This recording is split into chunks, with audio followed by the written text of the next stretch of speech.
She calling me bike life, she know that I'm bike life. You know it. So fuck with your life like, you know what my life like. You know it. I ride in the nightlight, I don't need no nightlight. Let's go. We risking our life like, we don't own our life. You're right guys, I'm David Aaron Dicker, and today I wanted to show you a very special place where my parents used to take me years and years ago, called the Enfield Pageant Motoring Show. Now what I'll be doing is putting my bike on display and showing it to members of the public.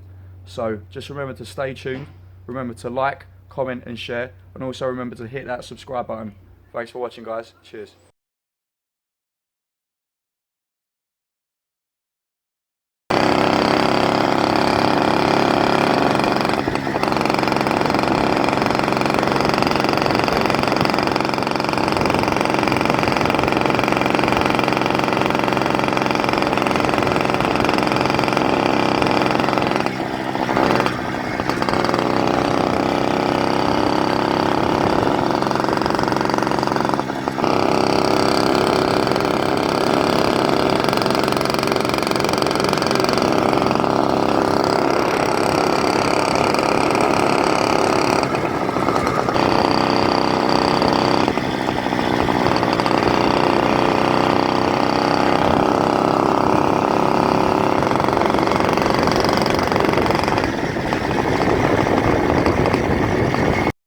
Upon arriving at the pageant, there are many assorted stalls that you can purchase a whole range of different things from, such as cars and car parts to motorbikes and accessories, plus everyday household goods.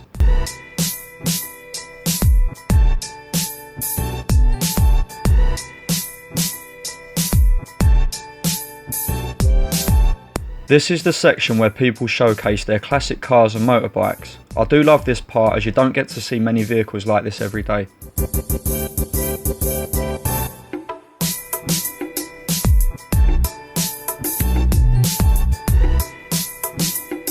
In the American themed tent they have classic rock and roll music along with rockabilly memorabilia.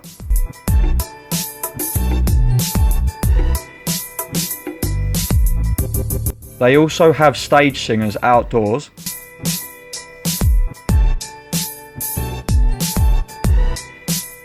along with having stage singers indoors as well.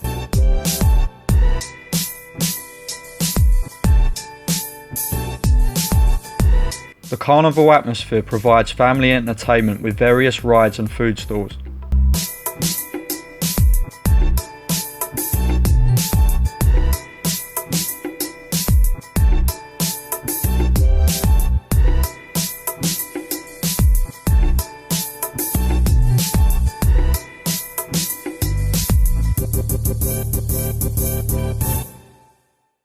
And because the racing is exciting, the wheelies have to be exciting.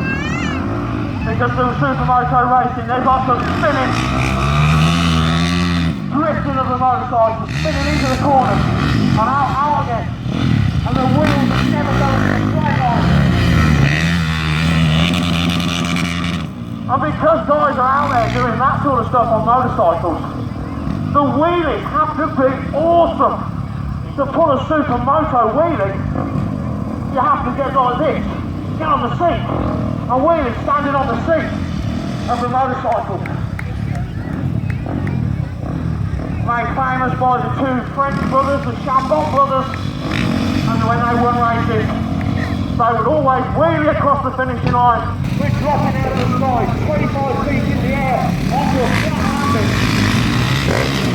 Oh, a big heavy landing. And as you can see, starting to lock up now, all the way to the fencing here. These knobbly tyres lifting well. As soon as the tyre starts to skid, we're just in it for the ride. So, let's go back to the inside.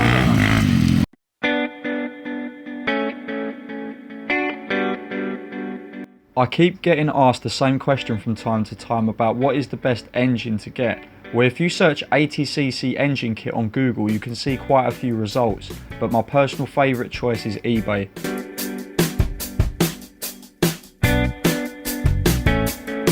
I have found that an upgraded Carb works very well compared to the stock one, and the prices are very cheap as well.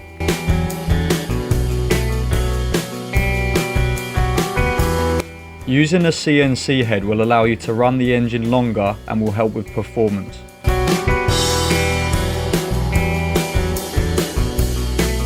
Be sure that you order a spare gasket set, as these are very cheap but worth it if the originals need replacing or you wanted to do an engine rebuild.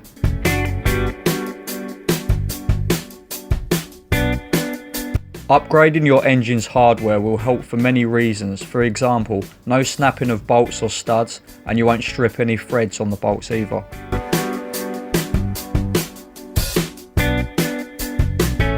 When changing a mountain bike into a motorised bike, I would definitely recommend some decent tyres. After all, it's your life at the end of the day, and it's best to be safe than sorry.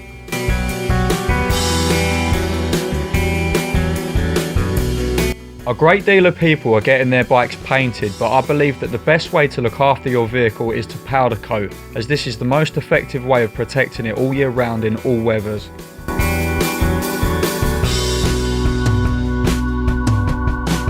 When installing your kit for the first time, you might notice that some of the standard parts are not that well made, so you can upgrade certain parts, but many people have had accidents with the basic chain tensioner.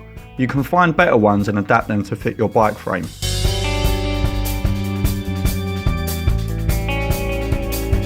After the braking periods, you can change parts to help with performance or speed, such as a better exhaust.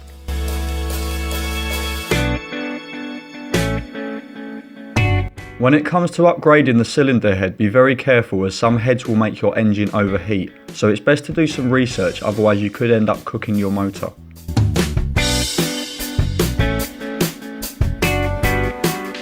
The high performance carburetor is way better than the standard, as it doesn't leak any fuel and oil, but you must change the jet as it won't pick up any speed.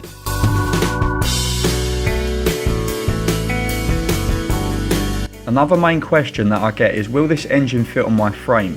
Well, the engine dimensions are available on websites, so you should get a rough idea, otherwise you might be squashing the block and then it won't work properly.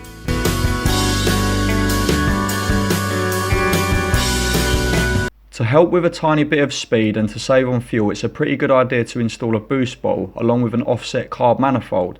This offset also comes without a boost bottle attachment, just in case you need a bit more space for your engine mounting needs.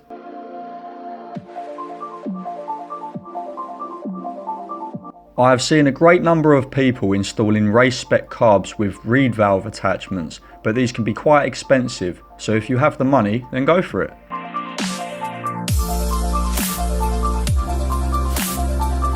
You can also buy fully race spec and tuned engines, but these can be expensive as well, so I would personally buy a cheaper engine and modify it myself.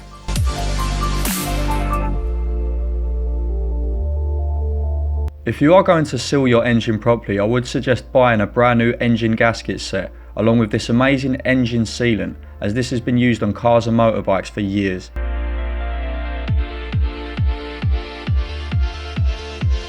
I am very happy with the purchases of my motorised bike frames, and Bikeberry sells some pretty cool looking ones for some really good prices, so if you wanted to build a similar sort of project, take a little look at what they have to offer.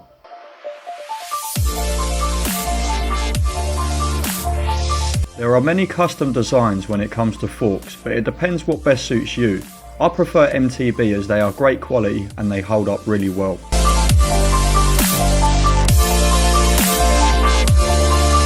Please don't forget to check out my Motorised bike group, and feel free to post pictures of your creations of your bikes and your videos of your rides out.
Okay guys, that was the video. I hope you really enjoyed it, but unfortunately this will be the last motorised bike video from me, as I'll be moving on to other subjects, so stay tuned for more great videos coming soon. Plus I wanted to say a big thanks to everybody that supported me and the channel.